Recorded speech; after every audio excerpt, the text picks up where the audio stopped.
Background on Paragus for anybody who's not familiar with our firm. We are about a 65-person managed service company, which means that we act as either the IT department for other organizations or we supplement the internal IT department of other organizations. And it's our job to really work with our clients to keep them safe from all kinds of threats and risks, which is one of the reasons we called this webinar today, is to provide some education and insight on some of the things that are keeping us up at night, and therefore information that we want to make sure people in the community, especially the communities that we care about, have access to. So I want to jump right in. Keeping your business safe from cybercrime means having to keep track of a moving target. From 2020 to 2023, we saw a record low number of attacks on small businesses who were following what was considered to be the best practices within the industry. However, in 2024 alone, we have seen a major shift, and hackers are routinely getting around those protections. Today's presentation is meant to explore how we got here, what the hackers are now doing, and what you can do to keep your business safe from the latest forms of attack. I want to start off with some context regarding the scale of this issue. Cybercrime is predicted to cost the world 9.5 trillion US dollars in 2024, according to Cybersecurity Ventures. If that was measured as a country, cybercrime would be the world's third largest economy after just the US and China. Global cybercrime damage costs are expected to grow by 15% per year over the next 2 years, reaching 10.5 trillion by 2025, which is up 3 trillion from 2015, up from what was 3 trillion in 2015. And when we talk about the costs of cybercrime, we're talking about the damage and destruction of data, stolen money, lost productivity, theft of intellectual property, theft of personal and financial data, embezzlement, fraud, post-attack disruption to normal course of business, forensic investigation, restoration and deletion of hacked data and systems, reputational harm to the business, legal costs, and regulatory fines. It really is a complex issue with lots and lots of pieces to it, but it all adds up to real dollars. So what happened in the past 12 months? How has this problem gotten worse instead of getting better? First, let's take a look at the conventional measures that firms like ours have been promoting for the past 5 years.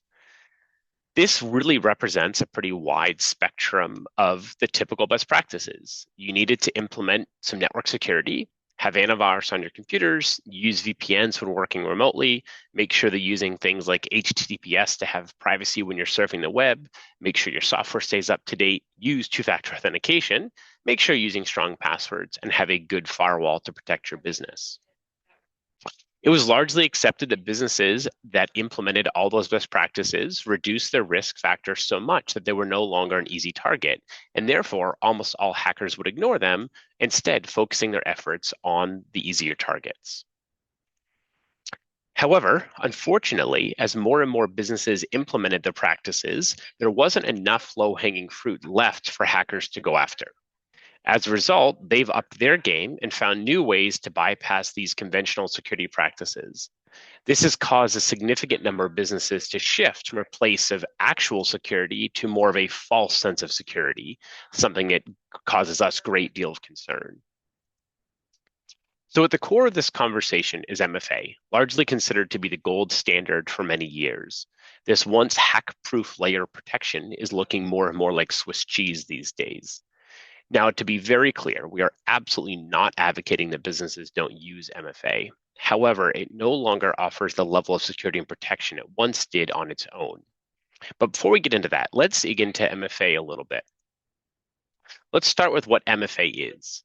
At its basic principle, it is a second form of authentication. So you have your username and your password, which you enter, and then there is some layer of additional authentication provided before you are allowed to get access to whatever it is that you're accessing, whether that be your bank account, your system's network, accessing your email, etc. And there's a lot of different types of MFA. It could be an SMS token that is sent to you through your cell phone. It could be a code that is emailed to your email address. It could be a device that you've plugged into your computer. It could be a token that shows up on an app in a phone, Or it could be an authentication within your phone where you are being prompted to approve something. Or it could be biometric verification, some sort of facial recognition or fingerprint recognition. In any of those cases, these are all just forms of an additional layer of authentication on top of your username and password that would therefore count as a multi-factor authentication. And this is how it's supposed to work. In this case, the attacker sends an email to the victim clicks on the email, goes to the phishing website, attacker collects the victim's credentials. However, then the attacker goes to log in as the victim, and he or she can't because they don't have that MFA layer. So they have the username and password, but they don't have the ability to fully log in because of that MFA protection. And when it works great. But that brings us to the topic of the day. How are hackers this year suddenly getting around what has been considered to be the gold standard of security for so long? So I'm going to briefly walk you through the 9 most common ways that hackers are defeating MFA. There are others, and I won't spend a ton of time on any of them, but this will just give you kind of the landscape of what are the types of attacks that we're seeing. The first type of a hack is often called a man-in-the-middle attack. One of the most common is a group called Evil Jinx.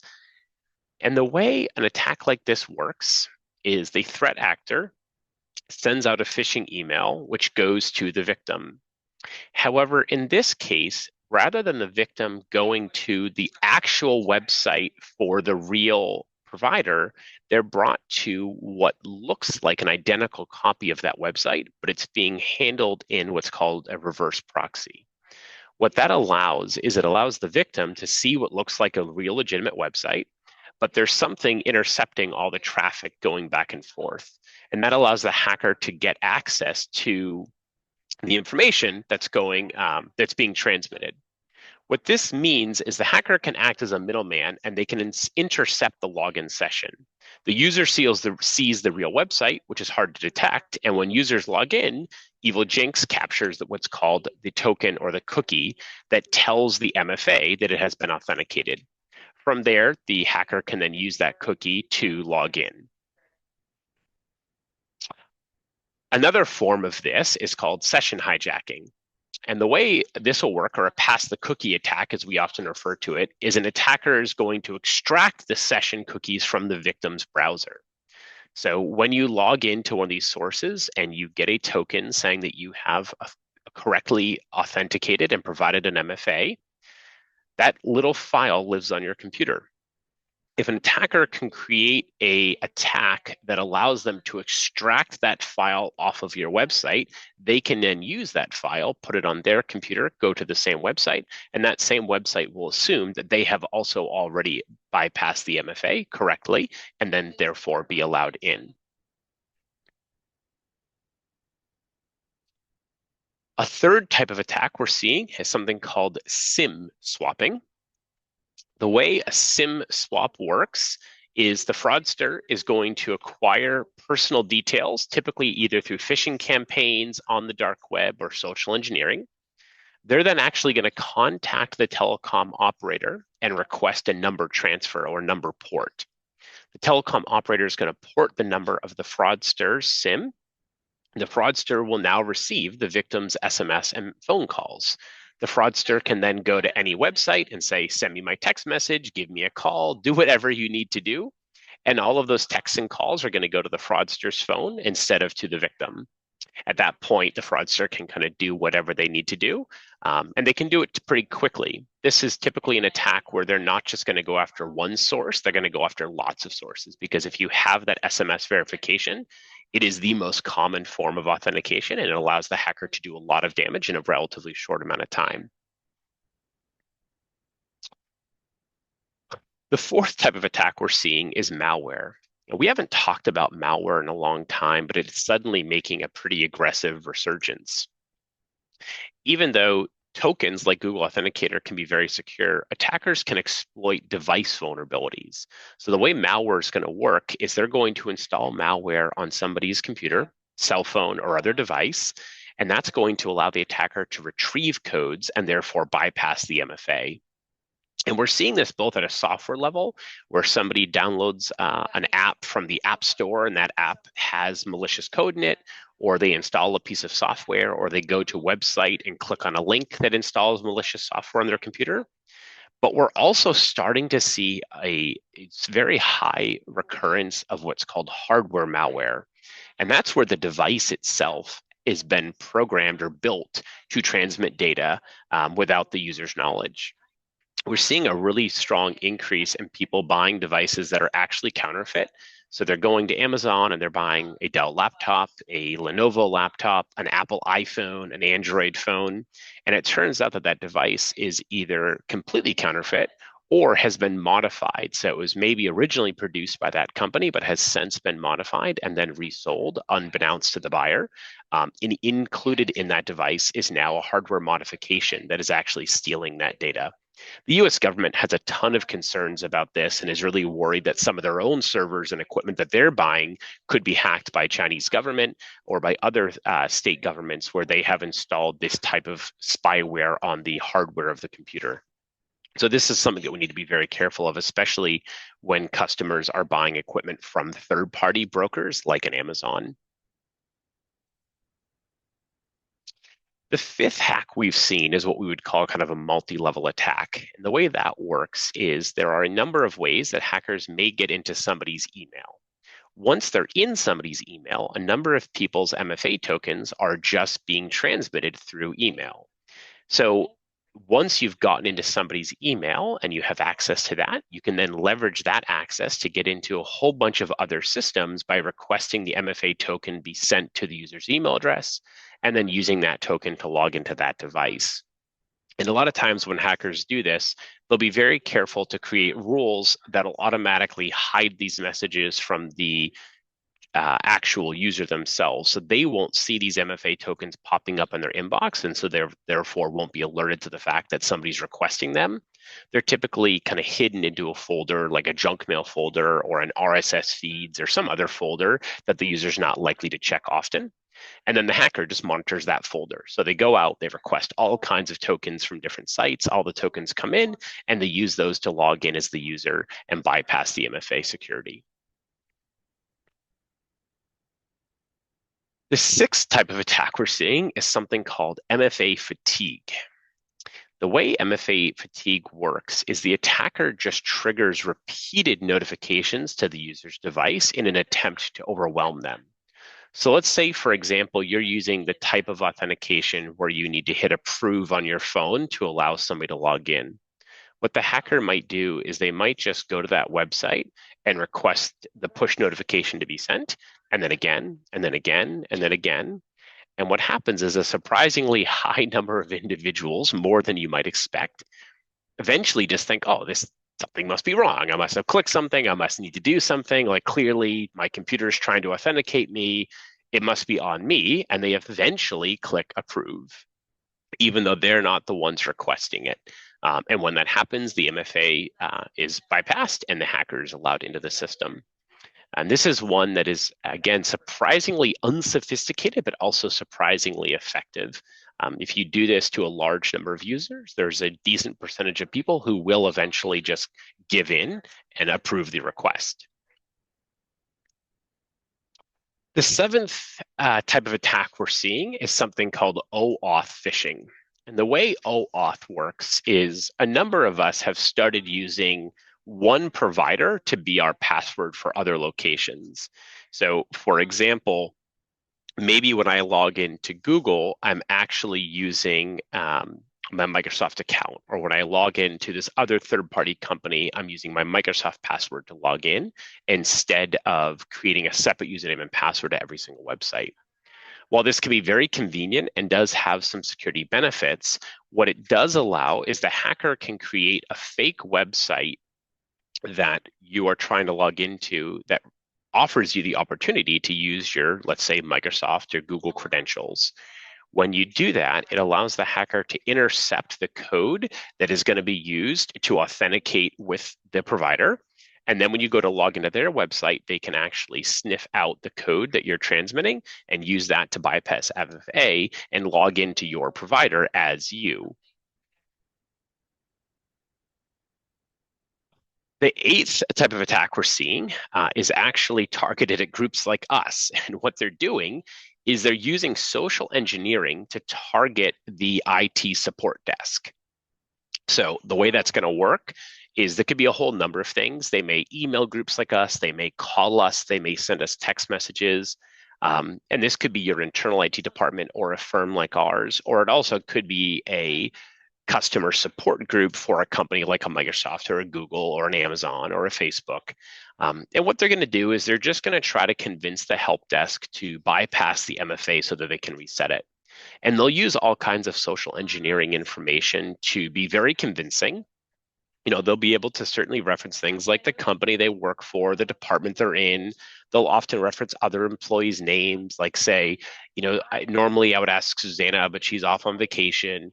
They'll do all kinds of things to be incredibly convincing and to make the user, the IT user, the help desk user, feel very comfortable, like they are engaging with that individual. And unfortunately, a surprisingly high number of times, these attacks can be successful, and you can convince the IT help desk to turn off your MFA and then allow you to log in without it. And then the last one is another very kind of unsophisticated hack, or at least it can be, and that has to do with backup codes. Not everybody's familiar with what a backup code is, but oftentimes when you are first setting up MFA, you're going to be told by the company that they're going to provide you with some backup codes. And those backup codes are meant to be used in case you ever can't authenticate using your MFA token. Let's say, for example, you register your cell phone to be your MFA SMS token, and then you later lose your cell phone, or you change cell phone providers and you lose your number, and you can't get that text message anymore. Well, you can log in using these backup codes, and it would be typically there's going to be an option that says something like try another way, and you're going to be able to provide one of those codes that looks something like this that was given to you when you first signed up or turned on that MFA service.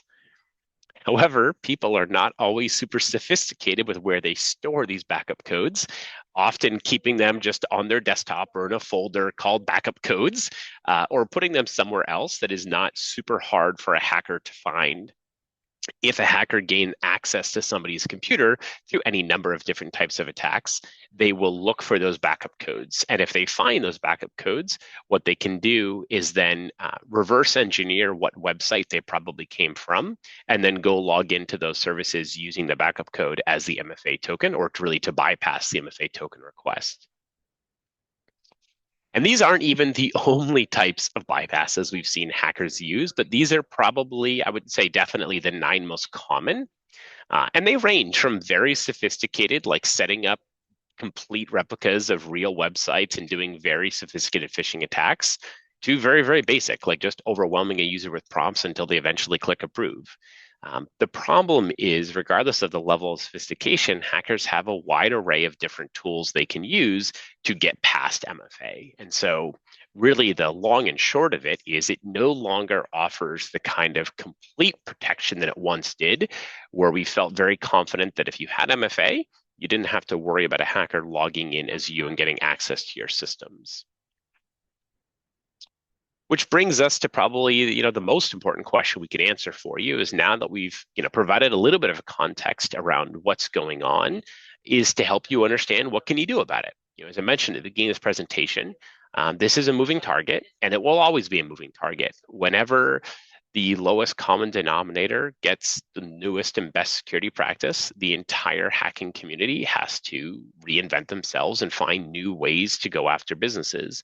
And that'll be a continuous cat and mouse game that we're always going to be playing.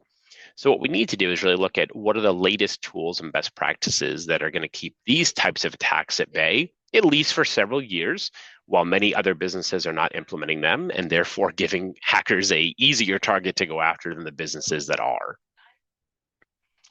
It's a little bit like the expression, how fast you need to be to run away from a bear. You just need to be faster than the slowest person. It's a little bit like that in the world of cybersecurity. If your business is ahead of most other businesses, or at least of the slowest businesses, then hackers will go after those lower targets, because it just takes less energy and effort on their part. But let's take a look at what are the essential tools for what we're calling modern cybersecurity, for where we would like to see businesses be today. So the first thing we need to look at is EDR. EDR has been around for about a half a decade or now. And the way it works is your traditional antivirus that was invented in the 1980s is really good at identifying viruses and protecting you from those viruses. But what an EDR does, or endpoint detection and response, is it goes much further than that. It's not just identifying viruses and protecting you from them, it's also detecting bad behavior. And if it detects bad behavior, suspicious behavior, it's going to respond. And it's going to respond in several ways. First, it's going to cause alerts to go off. And second, it's going to try to undo what that person or that bad actor has done. And in most cases, also help you recover any damage done by that person. So EDR is a critical line in your defense because it really protects your workstations and your servers, any other device on your network, from a hacker being able to use that device to steal data, encrypt data, hold you ransom, etc. And this just kind of walks you through when you first get an EDR, it's going to do a lot of kind of benchmarking to understand what normal behavior looks. That's then going to get transmitted to the EDR platform, which is going to use AI to create what's considered a baseline of normal user behavior. That AI is then going to monitor any suspicious activity that is an abnormal behavior from what is considered the baseline. And when that happens, it's going to notify appropriate personnel. And then EDR retains that data for future investigations and threat hunting, and it just continues to get better and better the longer you use it. The second is probably one of the newer things. This may not be as familiar with most people on this call, and it's called ITDR. And this is really the core of your defense against MFA bypassing. This is one of the most important products that we want businesses to make sure that they're implementing, and it's the one that probably the fewest are doing today. So let's take a look at what ITR does. ITR, first of all, stands for Identity Threat Detection and Response. So similar to EDR, which is doing detection and response at a workstation or device level, this is doing it at an identity threat level.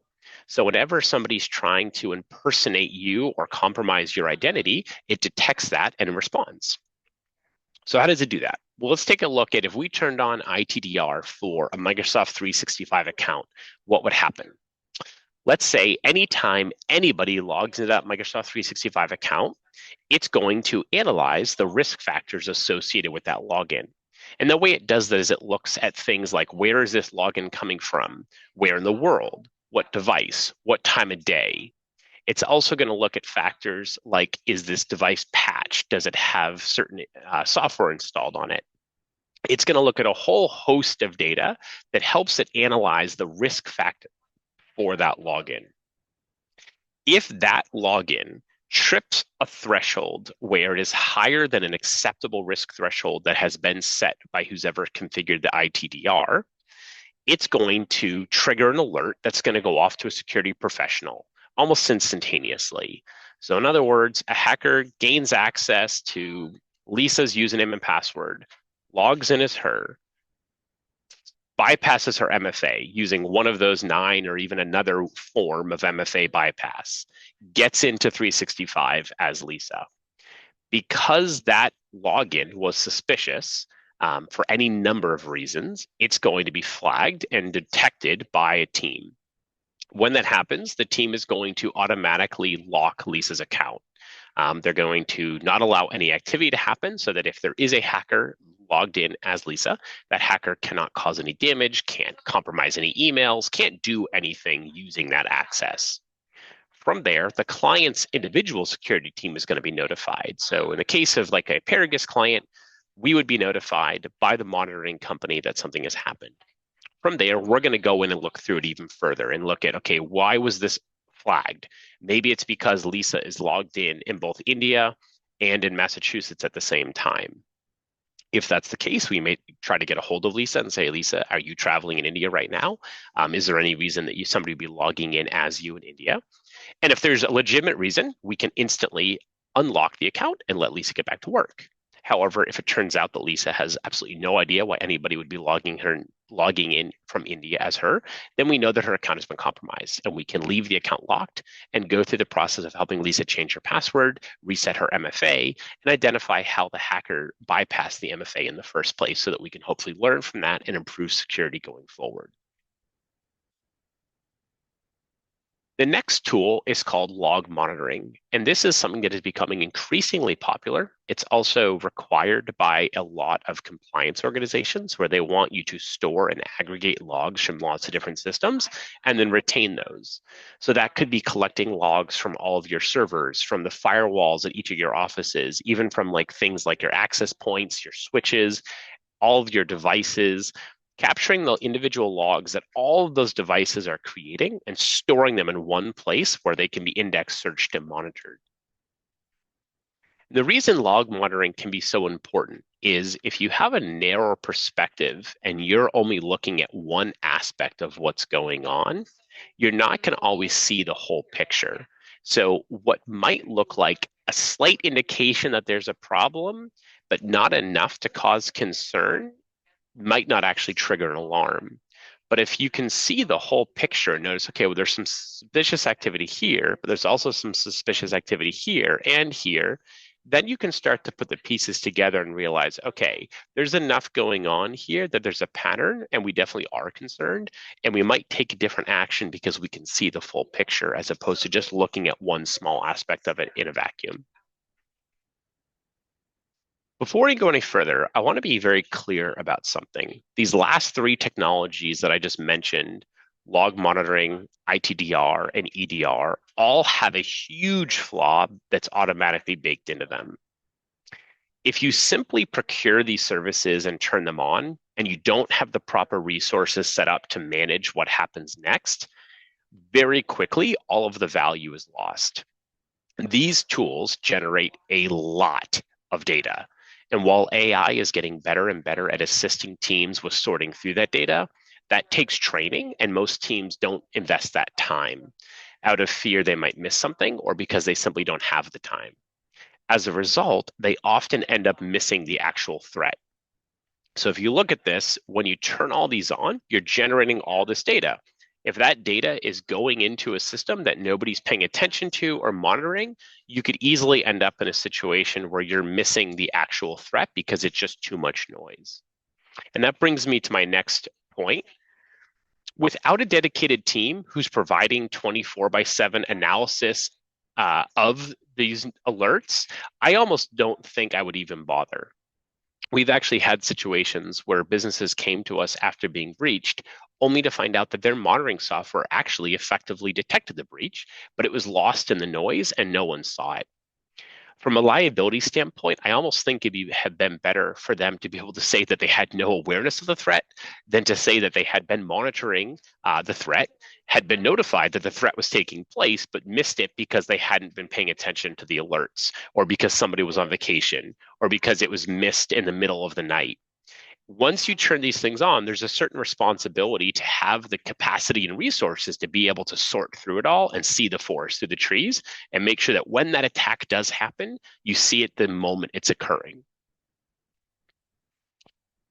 The next thing I want to talk about are backups.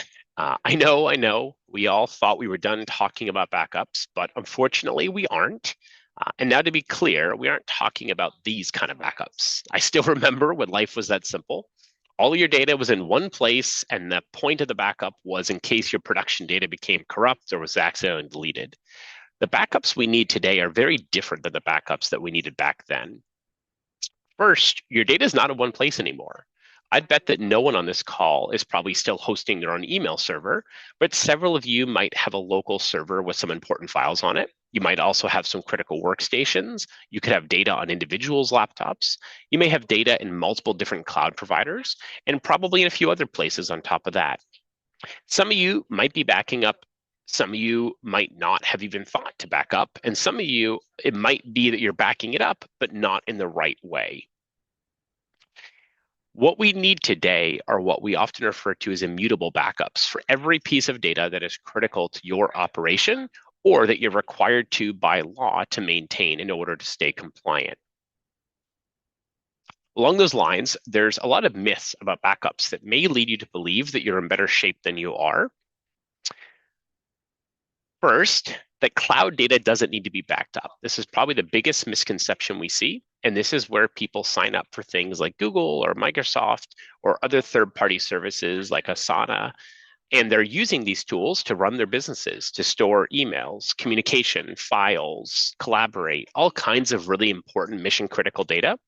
And they think that because it's a cloud provider, it's not their data and they don't need to back it up. This is a very common misconception and one that hackers are having a field day with. Because if they go in, make their own backup of your data, and then delete it, they know that they can sell that data back to you for a very good price. Second, a lot of organizations are still a little confused with misconstruing replication as backing up. Replication has much more to do with business continuity. Maybe you have 4 locations and you're replicating data from your main data center to another location so that if this site goes down, you can get back up and running over here. That's great, and that's something that we strongly encourage from a business continuity standpoint. However, if a hacker gets into this system and encrypts all your data, the encryption is going to automatically replicate to all your other computers and servers and data centers, and that's not going to help you recover from a ransomware attack. You really need to strongly differentiate between measures and activities you're taking from a continuity standpoint and measures and activities you're taking to recover from a cybercrime incident. And those are very often not the same. There are some systems that will check both boxes, but using different technologies and methodologies to do that. And it's really important that you understand what exactly you're trying to accomplish and that your backups are aligned with that. The next is that manually taking data off-site is still the most secure form of backup. This is not only not true, in a lot of cases, it's a violation of compliance. A lot of times these backups that are taken off-site are not properly encrypted. And when that happens, you're going to run into situations where you may be actually creating a compliance risk or compliance issue by trying to do a backup. Also, Murphy's Law always applies, and we have seen this firsthand more times than I can recount, which is it is going to be the day that that person was on vacation or sick or something else happened or the backup didn't work right that night that we actually need the data. It just isn't good enough anymore in 2024. And then finally, we still see some kind of homegrown DIY solutions when it comes to backups. Like, oh, we bought this server, we bought this SAN, we're using our old server that used to be our production server, and we're copying data over to it. Backups are not an area where I would recommend businesses cut corners. If you have critical data that your business depends on, I would treat that with a pretty high urgency and really make sure that you have a robust system that is going to serve you both from a continuity standpoint, but also from the recovery of a cybercrime incident. One of the most likely occurrences of why a company would not need to pay a ransom is because their backups are correct. If you have really, really good backups, you can avoid most ransoms. If you don't have good backups, more often than not, you're going to end up having to pay that ransom. And then changing gears again, there are different types of MFA tokens. And I want to get back to that just for a second, because if we talk about MFA as kind of a one size fits all or treat them all like they're the same, we'll miss some of the point. There is no foolproof MFA, but there are some that are better than others. So if we look at kind of the ranking, at the very bottom of the pile is obviously sharing passwords. Then you have unique passwords, but then you have quality passwords. And then we start getting up to like really good passwords that are stored in a password manager tool so that you don't know your password. The password manager tool keeps track of it for you. Then you start getting into the MFA. So you start getting into SMS based. So that's where you get a text message. I would also put email in the same category. Email, SMS are kind of in the same bucket.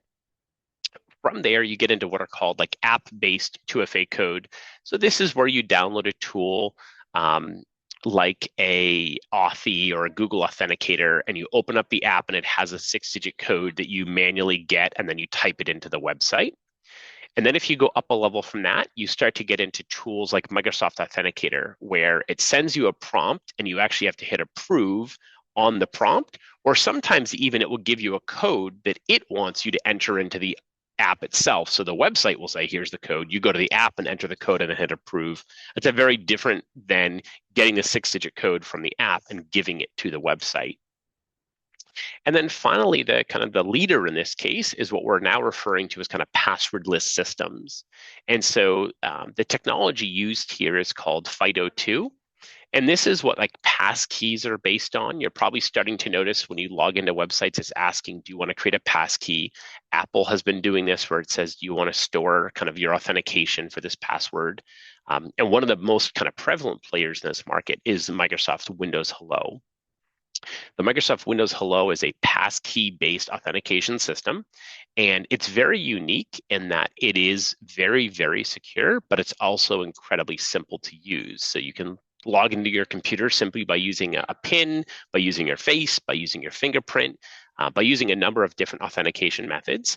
But what that technology is using is something called passwordless-based FIDO2 technology. And the way it does that is it creates a very unique relationship between the device that is registered and their provider. Both of them have two halves of the certificate, and without the two halves matching up, it doesn't allow the authentication to log in. So even if somebody stole, let's say, your 6-digit PIN, that 6-digit PIN doesn't do them any good. It only works on your actual laptop. And Windows Hello is really good that it doesn't allow that PIN to be entered in remotely. So you physically have to be in front of the laptop to type in that PIN. So other than somebody literally stealing your laptop out of your hands and knowing your 6-digit PIN, which is not commonly what we're encountering, it is very, very good at stopping hackers from getting access to your systems. And what's nice about the Windows Hello system and a lot of the other ones is you can use it to broker authentication to lots of other websites. So you can have this be kind of your core, and then this could log you into other sites rather than having separate usernames and passwords with each of those providers. And then for super, super secure data, some businesses have started turning to what are called hardware-based authentication tools. And this is like a little USB drive you would plug into the side of your computer. And when you want to access that file or those folders that have that really confidential data, you would have to tap your finger on the button. That again requires you to physically be present. There is no way to press that button without pressing that button. There's no way for the hacker to trick the computer into thinking that button's been pressed. And so it creates another form of you have to physically be at the computer and there has to be a willing human being to participate. And again, that can be a very strong form of protecting against the most confidential data. And then just kind of going back to the final recommendation we have is employee training. This is something that we've been talking about for a long time, but it's more vital than it ever has been. We see a lot of these initiatives start strong within businesses, but then they kind of lose focus and they get moved lower and lower on the priority list. If you want to do employee training right, it really involves a combination of training and testing. But in addition to that, it really requires leadership attention and focus. Not only do you have to provide that training, but you have to do the testing, you have to publish the results of the testing in a public way, and you have to follow up with repeat offenders while also celebrating wins. And I'm not saying necessarily like put up on the company bulletin board who failed the phishing test, but what I would publish are things like, hey, this month we scored a 98% on our phishing test, which means only 2% of our people fell for the attack that was run. Privately, I would follow up with this 2% and have some conversations, especially if it's the same people over and over again. But then also maybe have competitions and prizes and celebrate the first time the company hits that milestone of being 100% secure from the phishing test that was run. The more you put emphasis and focus on this and make sure it's clear to your employees that you care, the more you're going to be able to defeat a lot of the types of attacks that hackers are going to use to get around that MFA. So I suspect that some of you are feeling a bit overwhelmed. You probably just spent a couple of years implementing the last round of recommendations, and now you're feeling like, oh man, do I really have to invest in all these additional layers of security? Well, for many of us, we don't have a choice. The compliance bodies that govern IT are actually doing a pretty good job of keeping up to date with the latest threats, and they're pushing a lot of organizations who are in a governed body to implement some of these strategies. For example, almost all manufacturers have to be compliant with something called CMMC, and that has a lot of these requirements built into it. And other compliance organizations are quickly adopting these best practices at a state level, at a federal level, and at an individual industry level. However, even putting compliance aside, a lot of us are going to find that in order to get our insurance policies renewed, we're going to have to attest that we're doing many, if not all of these things anyway. Insurance companies have faced enormous payouts of premium and are very much trying now to get their costs back under control. And they've realized that there are a handful of things that businesses do them. They keep out most hackers. And so, therefore, they're binding coverage to your compliance with doing those things. So pay close attention at your next cybersecurity insurance renewal. You will likely have a questionnaire you have to fill out, and then you'll have an attestation that you have to sign.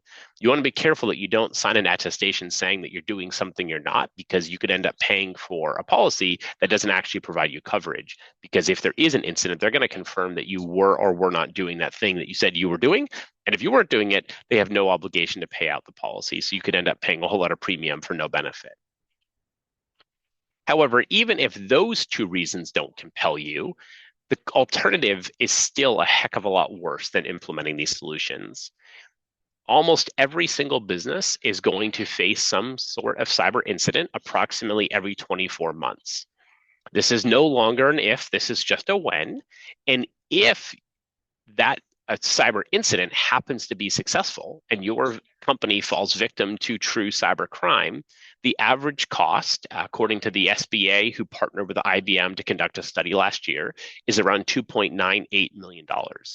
That $2.98 million includes all those things I was talking about earlier, everything from the remediation, the recovery, the ransom, but also reputational damage, compliance that you have to file, legal fees, and many other expenses, like just the loss of revenue that occurs while your business is down. And while doing all of these things definitely does have a cost, the good news is that most of these cost less than you'd imagine. Both AI and scale have been driving down the cost of these solutions, making them much more affordable than you might be imagining that they are. So, when it comes to safeguarding your business against cyber threats, it's important to remember that you don't have to protect against every possible attack. Frankly, doing so would be impractical and prohibitively expensive. Instead, the key is to strike the right balance between cost and risk mitigation. You can't afford to fall too far behind the curve. Doing so makes your business the low-hanging fruit hackers disproportionately target. However, you don't need to aim for cutting-edge defenses that go beyond what's typical for businesses of your size and industry. The goal is to stay comfortably in the middle of the bell curve, aligned with the standards of your peers, but not lagging behind. Keep in mind, though, that cybersecurity is a moving target. As the bottom 50% of businesses catch up, hackers continually evolve their techniques, finding new ways to exploit those gaps. To minimize your risk effectively, it's essential that you reassess your position annually. Focus on defending against the most prevalent threats and make incremental improvements each year. By staying proactive and adaptive, you can dramatically reduce your vulnerability without overspending. The path to security isn't about perfection, it's about progress and vigilance. So with that, we've got about 15 minutes left for any questions from the audience. Feel free to unmute or post in the chat. We'd love to tackle whatever's on your mind.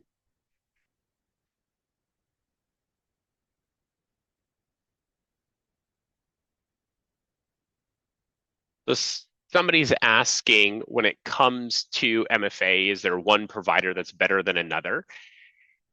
I would say it's less about the provider and more about the technology being used. So if you have the option to use a passkey or a passwordless based system like a Windows Hello or a Apple keychain passkey, I think that's going to be your best bet.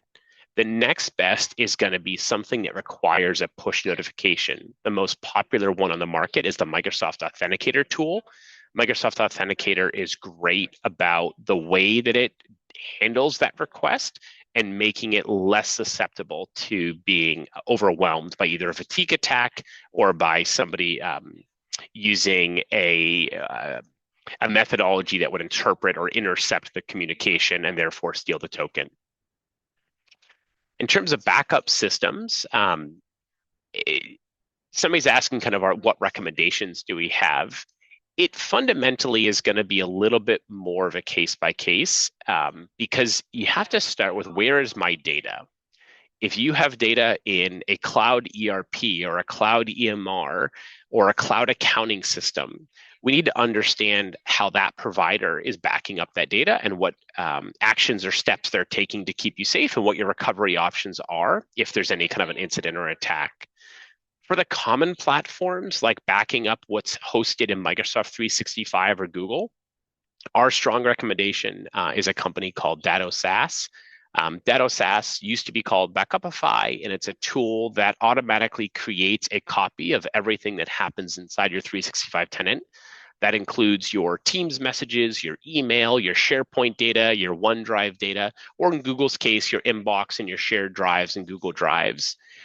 And what's nice about these backups is if you delete it from the primary, it doesn't delete it from the backups. You can always go back and recover it. And the same authentication you use to log into Google or Microsoft doesn't work to log into the backup system. So if a hacker gets into your email, it doesn't give them access to the backups. And so they can't go in and just wipe out the backups. So it tends to be a really nice kind of separation that does provide a really good backup. For on-premise, we have been for many years a very, very strong proponent of Datto. Datto has a great appliance that you can put into your data center or your IT closet or your business, and it will create backups of everything that goes on in your environment. And it provides both a continuity solution because you can spin up your backups on that appliance and run them if your hardware breaks. But it also does a really good job of monitoring the data that's being backed up to make sure that it hasn't been compromised with ransomware. And if it does, it won't back it up. And that way it protects your backups from being destroyed by the hacker. It also uses a different authentication method and some other technology to make sure that nobody's able to go in and erase those backups.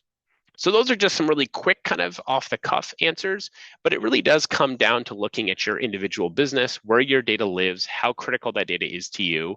And for each of those, what is the backup system in place? And it unfortunately is not as simple as it used to be, where we just had one backup to back up everything.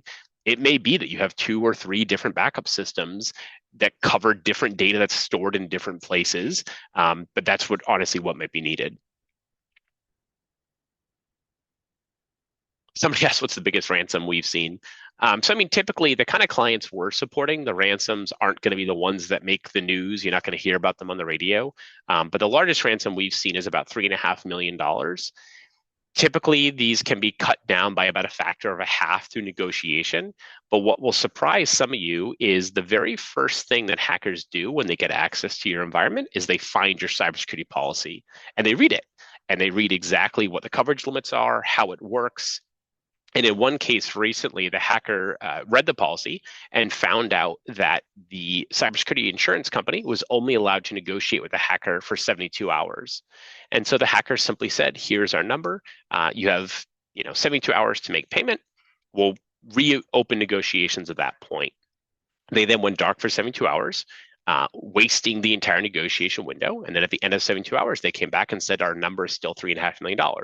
And they knew the insurance company had no ability to not pay out at that time because it was in the policy that they only had 72 hours to negotiate. So expect a very, very high degree of sophistication from these hackers. These are billion-dollar companies with hundreds of employees. They have entire departments dedicated to different aspects of the attack, including departments who know how to read US legal contracts and interpret them and understand them and provide guidance and direction to the team around how to handle negotiations in a particular situation.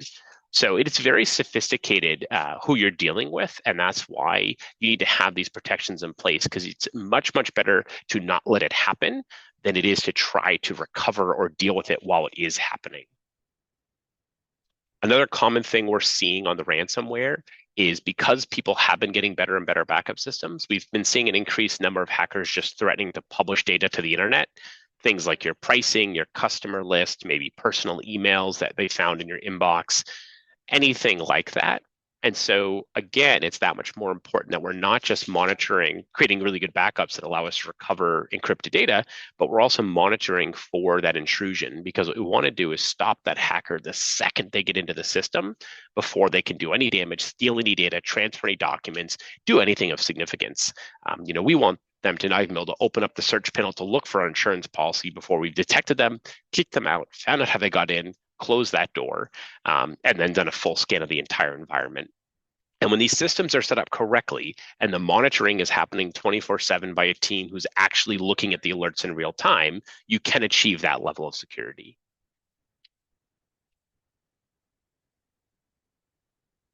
Somebody asked, how do we monitor 24/7? So we don't internally try to monitor our clients 24/7. It's just not practical for a company even our size with 65 employees. We depend on other firms to do our 24-hour monitoring for us. So both in the case of our EDR solution and our ITDR solution and our log monitoring, we have companies who monitor those for us on behalf of our clients. They scan through the hundreds of false positives to find that 1% of alerts that are actually actionable. And then when they find an actionable alert, they temporarily freeze the network so that they can buy time. They then contact us, no matter what time of day it is, wake us up at 2 a.m. often, because that's usually when these attacks happen. And then we take a look at what's going on, decide if we agree with the preliminary assessment that there's an attack happening. If we do remediation. But at that point, the hacker hasn't caused any harm. Or if we disagree and think it's a false positive, we can unfreeze the network sometimes before the client even wakes up and they don't even know this happened. But that's how we get around or manage the 24/7 monitoring, because even at our size, we don't try to do it in-house with our staff. It's just too big a task.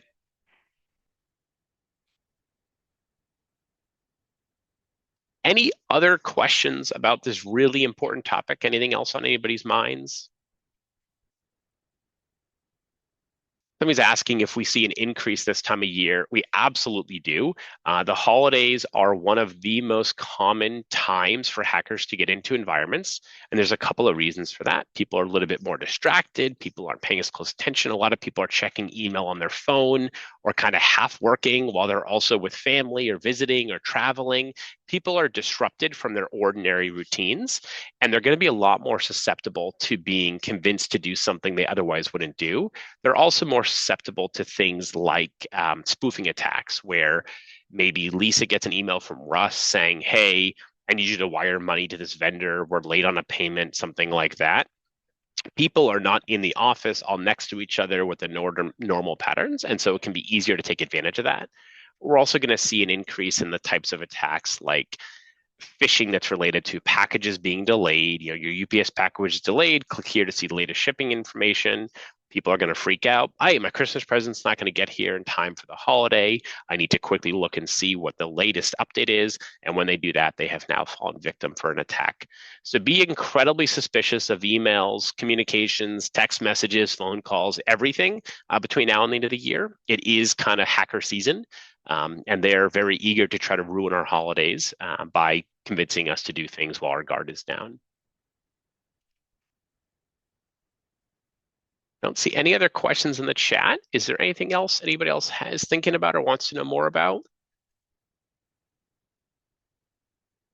Awesome. Well, we really appreciate you all tuning in today and learning more about this important topic. As we said, it's really important to us that we're informing our community and making sure that people are staying up to date with the latest threats so they can protect their businesses. These are businesses that we depend on, that our clients depend on, and that our employees depend on. And we want to live in a community where everybody's healthy and safe and isn't being attacked by malicious states. Somebody's asking, how does all this affect HIPAA? So HIPAA is one of those compliance bodies that you do have to put up with. CMMC, the Massachusetts Data Privacy Law. I think there's now 37 states with data privacy laws. And so some of these things that we just talked about, you may need to do just to be compliant with an organization like HIPAA or a CMMC. Some of these laws, HIPAA is a good example, is a little bit slower. They don't keep as up to date as some of the other ones do. And when they do their 7-year revision, if it's not in there today, it may be in there in the future. So you could do it for a compliance related reason. You could do it because it's the right thing to do. You can do it because your insurance company is making you, or you could do it because the alternative is so expensive.